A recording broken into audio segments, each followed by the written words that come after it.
When stress becomes chronic, it doesn't just make you tired, it changes how your brain allocates energy.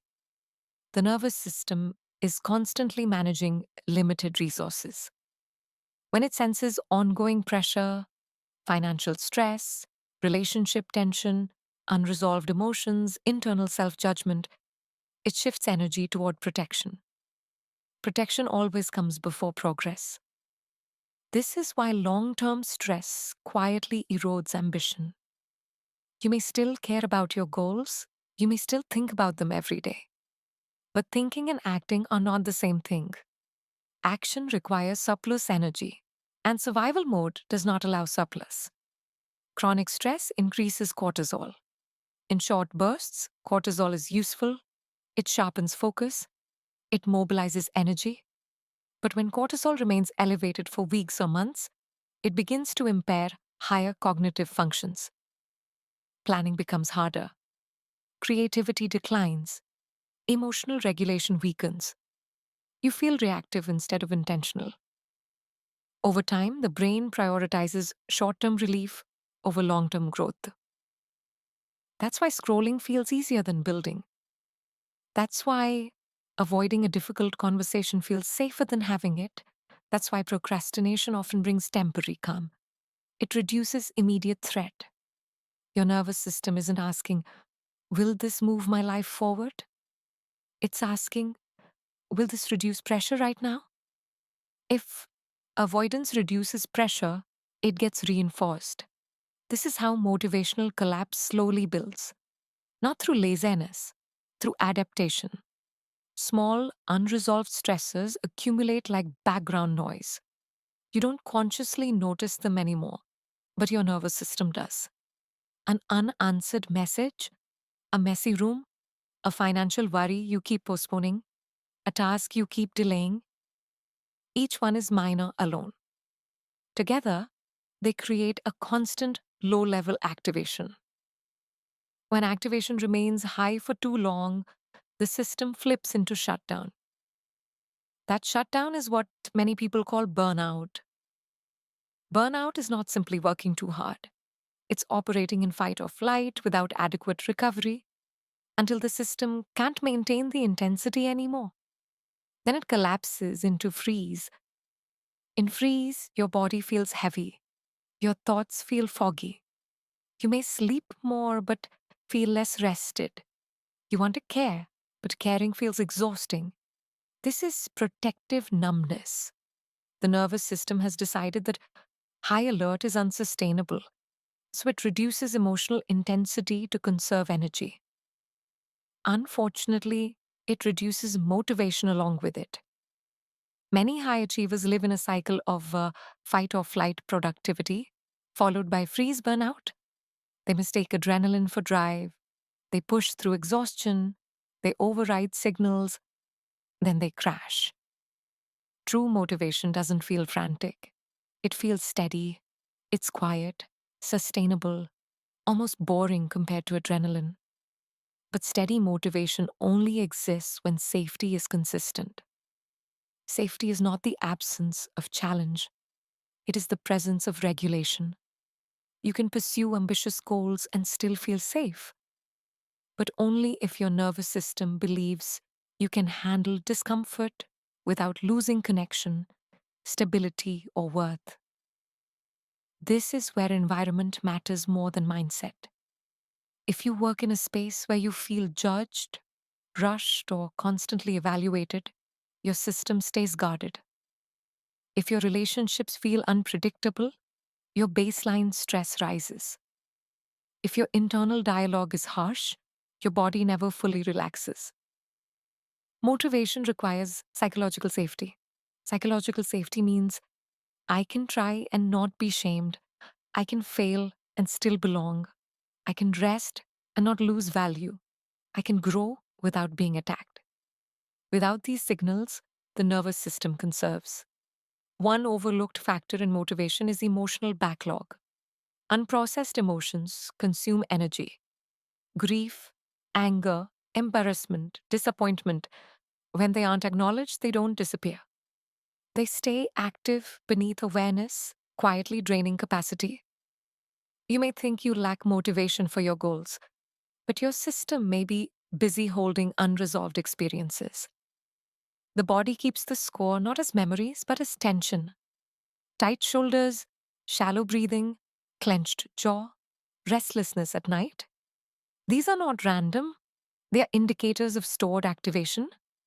When the body carries unresolved stress, motivation competes with regulation. This is why small body based practices matter more than motivational speeches. Slow breathing, gentle movement, stepping outside for sunlight, reducing stimulation, completing one small unfinished task. These actions send a signal: I can handle this moment. Consistency is built from capacity, not pressure. If you try to take massive action from a dysregulated state, your system resists. But if you take micro actions from a regulated state, your system builds trust. Trust is biological.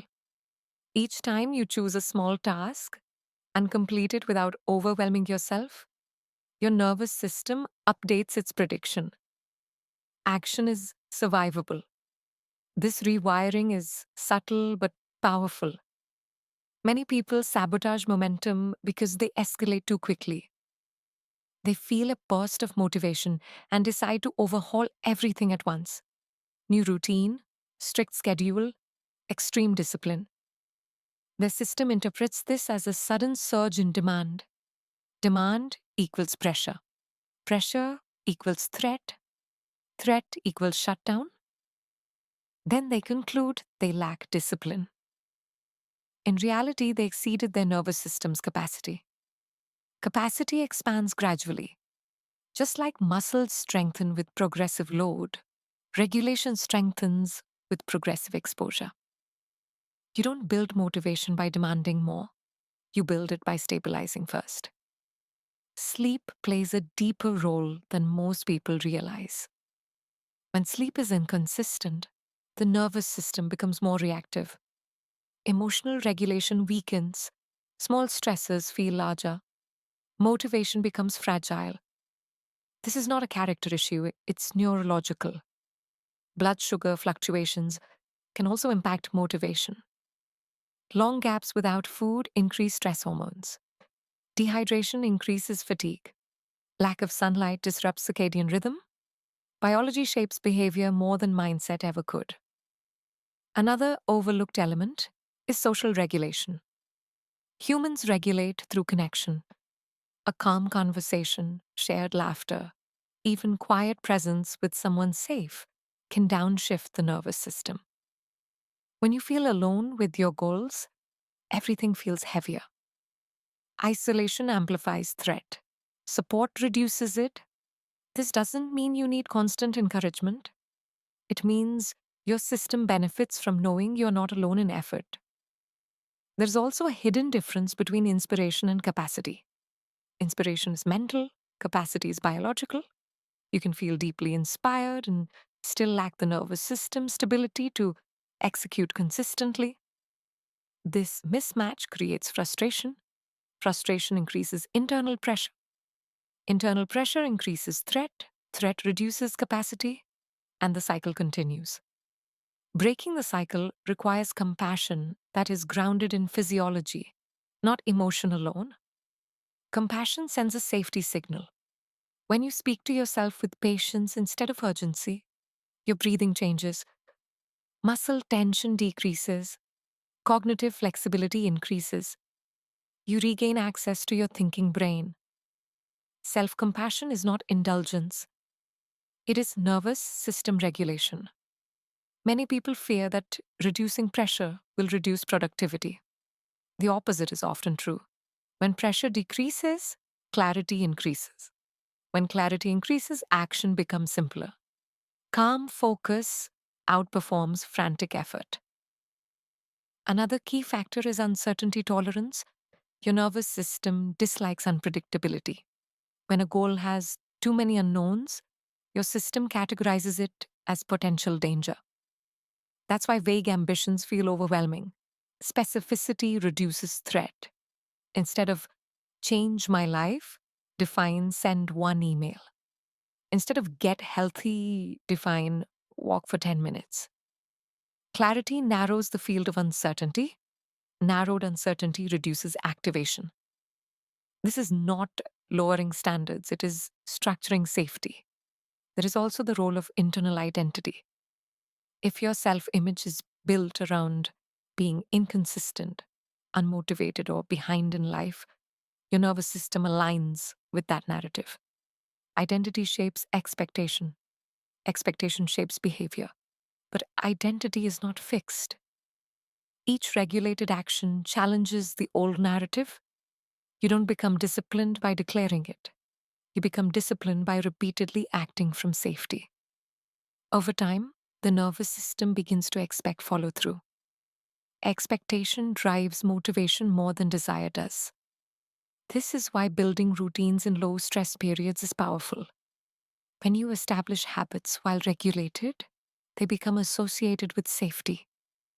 Later, even when stress rises, the routine carries stability.